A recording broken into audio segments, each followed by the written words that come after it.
50,000-এরও বেশি বার হামলা হয়েছে গত 10 দিনে, এবং সেখানে আমাদের 8টি ওয়েবসাইটকে ক্ষতিগ্রস্ত করার চেষ্টা করা হয়েছে, কিন্তু কোনো ওয়েবসাইট হ্যাক হয়নি। ব্যাংকিং সেক্টর, পোশাক শিল্প, টেলিকম সেক্টর এবং আমাদের বিদ্যুৎ জ্বালানি, এই খাতগুলোতে আমাদের আশঙ্কা যে বড় ধরনের সাইবার হামলা হতে পারে।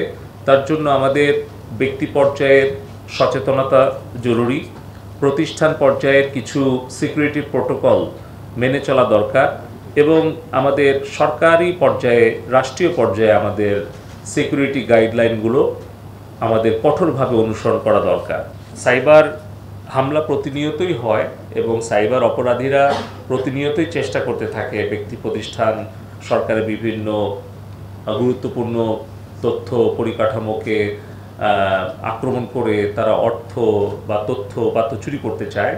এটা তারই অংশ, তবে অবশ্যই বর্তমান পরিস্থিতির প্রেক্ষাপটে আমরা এটাকে আরও বেশি গুরুত্ব দিচ্ছি। 50,000-এরও বেশি বার হামলা হয়েছে গত 10 দিনে, এবং সেখানে আমাদের 8টি ওয়েবসাইটকে ক্ষতিগ্রস্ত করার চেষ্টা করা হয়েছে, কিন্তু কোনো ওয়েবসাইট হ্যাক হয়নি। যেটা ডিএনএস সিস্টেম যেটা বলে, সেটাতে আসলে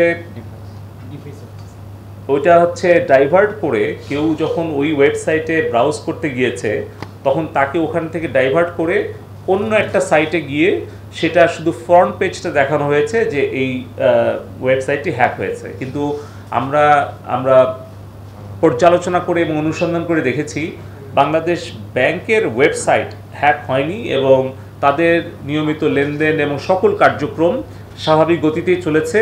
কিন্তু সেটাকে আমরা আইডেন্টিফাই করেছি যে কেন এটা হয়েছে, সেটাকে আমরা সমাধান করতে পেরেছি। কিন্তু যেহেতু আমাদের এই বিষয়টি আমরা গোপনে তদন্ত করেছি, তাই আমি আর বিস্তারিত এর থেকে কিছু বলতে পারবো না। আমাদের জানা মতে 8টা ওয়েবসাইটে এই ধরনের একটা আক্রমণ করার প্রচেষ্টা হয়েছে, তবে আমাদের সরকারের কোনো প্রতিষ্ঠান থেকে কোনো অর্থ বা উপাত্ত চুরি হয়নি।